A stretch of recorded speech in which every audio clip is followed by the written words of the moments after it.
Hi, welcome to Healing the Trauma Within. In this session, I am talking with Carey Conley and Laurel Wilson, a mother-daughter team. We're going to be talking about how to find purpose and perspective in the face of adversity. Let me tell you about them. As vision experts with a passion for revolutionizing vision and purpose, Carey Conley and Laurel Wilson's mission stems from their own adversity after losing two family members, Carey's husband, Laurel's father, and Carey's son, who's Laurel's brother, to suicide just 3 years apart. The goal of this amazing mother-daughter team is to teach people of all ages the importance of having a crystal clear vision and creating a legacy they wish to carry out. They also help those suffering from adversities by enabling them to find their purpose in life. Carey is the author of the best-selling book, Vision is Victory, and they have co-authored the book, Keep Looking Up, Transforming Grief into Hope After Tragedy, a positive guide for those who are suffering from loss and for those close to them. Thank you, ladies, for joining me today. Thanks for having us. Yeah, thank you. Well, it's my pleasure. This is a big topic because, of course, this whole thing is around trauma. So finding that crystal clear vision and really just finding our way again after we face our traumas is so hard. Mm-hmm. So, the two of you went through a nightmare together twice. How did you start finding your way out of that? Well, you mentioned the first book that I authored, Vision is Victory, Tracy. I wrote that book in 2015. It was a year after my husband died. So the reason I wrote that is because I've been teaching people for over 20 years the importance of having a written, clear vision for your life. Most people, are just kind of drifting and not really knowing what their purpose is, not really, being attached to anything that they're super anchored in. And so when things like this happen, or even less tragic than this happens, they get pushed off course really easily. Mm-hmm. So I have just been really dialed into this for a very long time. And since the first loss of my husband, it became crystal clear to me why my vision in life is to help other people with their vision. So we've been pretty rooted in that for a long time. It's, Laurel's heard it her whole life. So we just became very aware that what we were supposed to do with this is now really, in a bigger way, start speaking together on the importance of having a vision and knowing your purpose. So how do we start creating that vision? So it's kind of a fun little way that I created 10 years ago, where I get people to write a letter. And they start with putting the date at the top of the piece of paper as if it's 3 years out. So we've got kind of a marker, a milestone. And after they put the date down, I ask them to think about how old they will be, how old their family members will be, anybody that's important in their life, as if it's 3 years out. And then they get the opportunity to sit in a very quiet space, no distractions, no phones, no other people around them, nothing. And write out in great detail as much as they can what they envision their life to look like as if it's 3 years out. Because what we are thinking about, we bring about, right? So we have to really get clear on what we want. And, I did this for myself when I was about Laurel's age. I was about 27 when my first mentor showed up in my life, and I was working a 9-to-5 job and just not feeling it.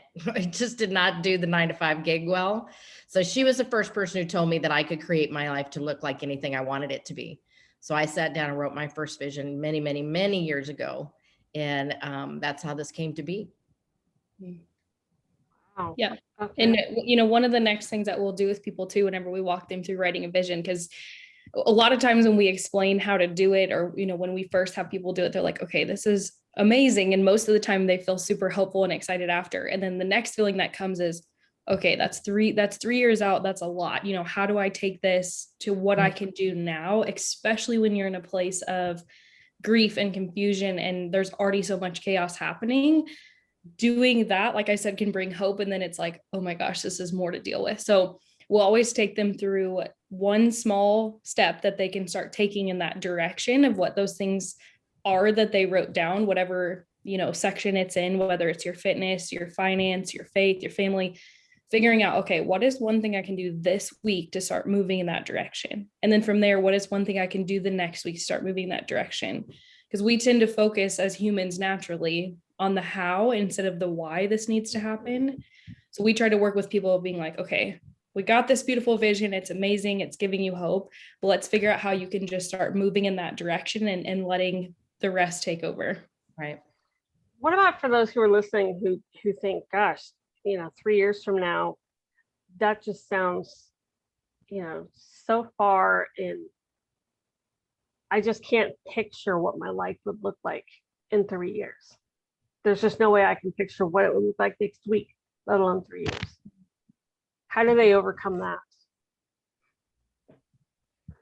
Well, I think a lot of people have things that are rolling around in their head that they've thought about off and on. Man, it would be so great. The kind of what I call the hope and the wish and the prayer plan, right? You're kind of hoping that this might happen or wishing that it were a little bit different. So I don't know, Tracy, that it's not there. I just don't think people realize how important it is and how much they can sit down and flesh that out. Unfortunately, we've got a culture still now that doesn't raise us as at a very early age to understand how important this is and how to do this, right? What we have is a culture that puts you through a system of telling you who you should be, what job you should probably get when you get out of college, how much money you think you're going to need to make. So it's not that it's not there, it's just that it's not something that's thought about every day. So that's what we hope to do, is just to get people to sit down and understand that, you do have something that's kind of tapping at your heart. You're just not listening to it anymore.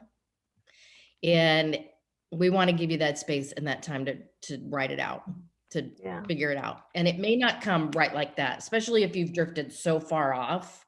It's kind of a blossoming and a blooming kind of thing. I think too, if someone gets really stuck on that time frame of the 3 year out, if that's something that's really holding someone back from writing the vision, thinking of what in their life they want to be different, starting there of, okay, I really don't feel like I have a good surrounding group around me. I don't have a good community. I want to change that. That's that first step of thinking, what in my life do I not want to be the same in the future, and start working from there. And then it starts to become a little bit more clear of, okay, I am seeing things that I could see different in my life. And now I can start envisioning more hopeful things, because it is hard. If somebody is stuck in that, they're like, I can't even think past all this junk going on in my life. And it's just thinking, okay, well, what do I want to change first? And then I can start envisioning all that hopeful stuff, because you're starting to realize that it's very real, that it can change. Right. Yeah, I can imagine. I've done this before, this exercise, and that's fantastic. It's a lot of fun. I call it rewriting your story. What do you want your story to look like, in 5 years, 10 years, whatever. How do we go from, just, what am I trying to say? How do we keep our expectations realistic? And not say, well, in 3 years, I expect to be 120 pounds and a multimillionaire, and I want to have a yacht, and I want to have, when it's not a realistic thing. I mean, it could happen, you never know. But I mean, how do we keep it realistic without dampening our dreams? It's a good question. What I have found, Tracy, is most people don't dream big enough. So they think in terms of, that's not realistic, so I'm going to just really downplay my goals, right?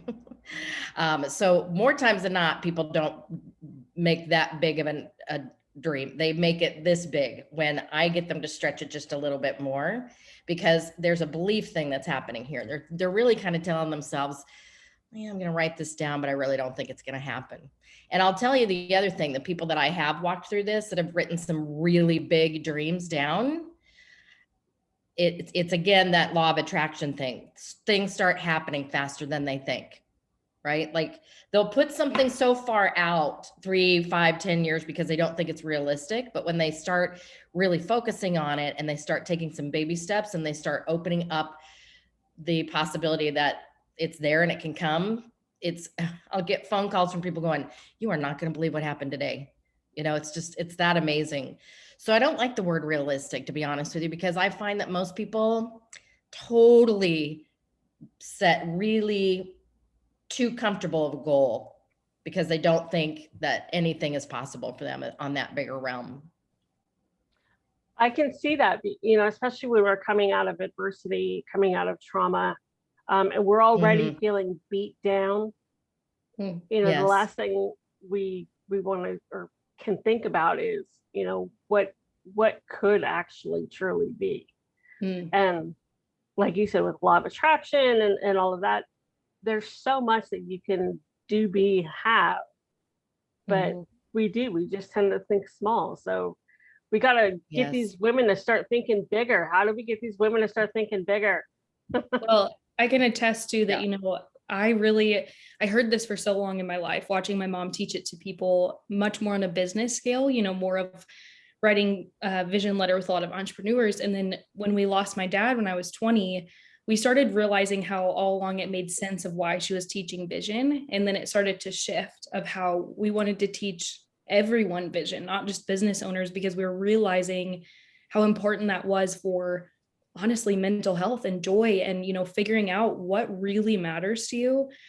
So the first time that I really sat down and took this as serious as I should have was about 6 months after my dad passed. And I'll tell you, it wasn't that I was writing things down of, having a yacht and all that, which would be amazing. It was more, how do I find joy in my life again? And how do I really get clear on what matters the most to me, regardless of what happens?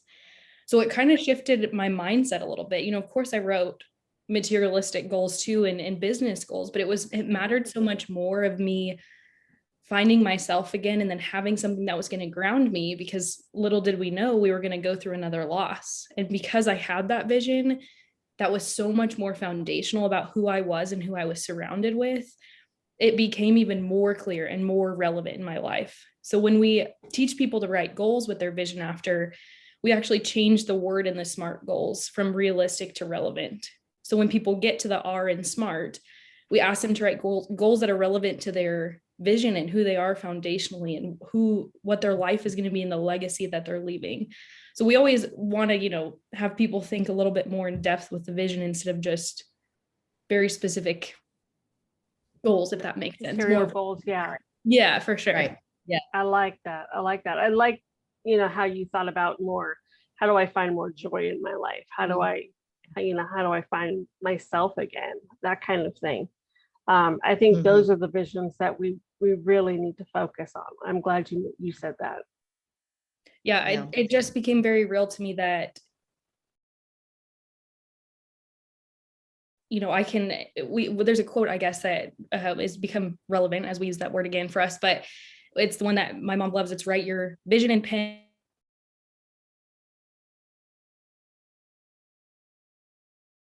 Oops.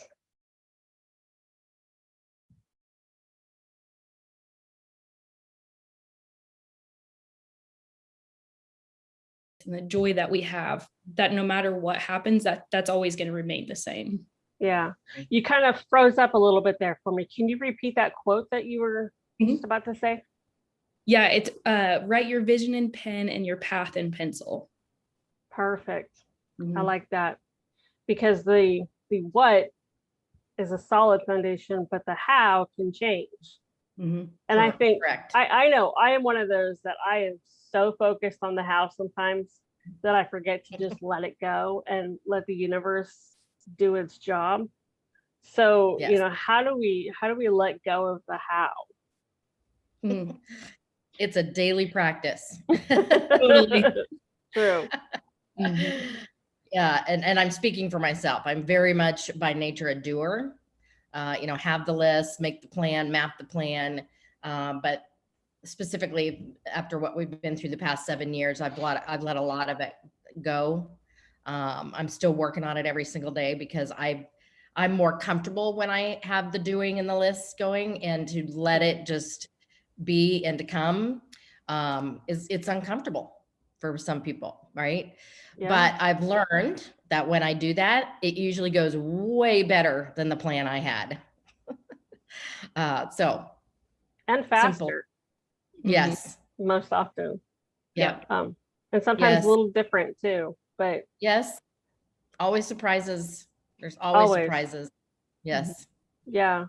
I tend to get focused on instant gratification. And I think as a society, we are kind of in that type of environment nowadays where we have instant gratification. And, how can we kind of get away from that? How do we find that patience? Because that's a hard one for me is, Really? okay, now I know what I want, but I want it yesterday. Yes. How do we let go of that impatience and find the patience to just sit and let it happen? Well, this is somewhat relevant to that, I guess. I wish I could speak to the saying I'm some expert on letting go of that, because again, it's the same thing. It's such a daily struggle because we do live in such a society where it's instant gratification. We want it now. We want to see the plan, the whole thing. I created a perspective exercise that kind of helps with this, of when you look back on the things that worked out better and in the timing that it was supposed to be, it's always going to work out better. And it's something that I revisit often, because when I get in that mode too, where I'm like, man, this has to happen now. I got to force it. It needs to be this way. It needs to happen this way. I have to revisit this exercise of seeing why it worked out the way it did and the timing that it did. And it's called the what is versus what if list, where I ask people to write all the times in their life that they thought something was going to be different. So for example, what if my dad had not died? I had this idea I was going to move back to Colorado after college. Everything was going to be the same. My family was going to be the same. But for me, the what is was not that. I couldn't control that my dad died. I couldn't control all the things that were happening after. And I wanted everything to be fixed so fast because I didn't want to sit in this long journey of grief. Nobody wants that. So I asked people to go through and write all these times in their life, all these things that they thought, what if X, Y, and Z wouldn't have happened? What if this? And then writing down all the times that the what is that came out of it that wasn't what they thought, the timing it didn't work out, and how you can see it always works out how it's supposed to, and finding the good in it. Which when I talk to people about this exercise, a lot of times people have this great long what if list, and then their what is like really hard to think about. Mm-hmm. But it challenges you, because then every time that you start to force things or wish it would start happening a certain way, you look back on all the times that just doesn't work out that way. And it's forcing you to set back in, okay, I need to be patient. I need to allow this to just work out the way it's supposed to. I really like that exercise. And yeah, those what ifs it's so easy to play that game and get caught up in it. I'm just as guilty as the next person. So I really do like that exercise. And I think I'm going to have to give that one a shot.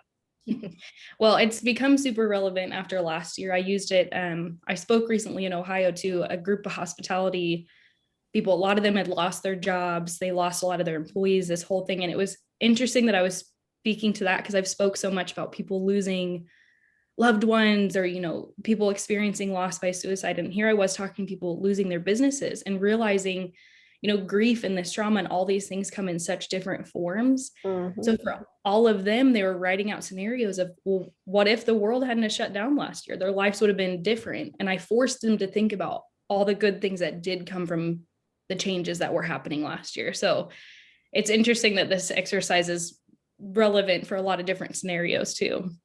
Yeah, I can imagine it would be. And the last year has been definitely a what if for a lot of us. Yeah. Right. Over and over, I feel like many times. Yeah, absolutely. So true. Well, ladies, thank you so much for coming on. This has been fantastic. I know I've taken away a few good tips and some things that I want to try, and I'm sure the listeners have as well. So thank you so much for joining us on this journey. Thank you, Tracy, for putting this together and having us. It's been my pleasure. Listeners, thank you for joining us, and we'll talk to you in one of the other sessions.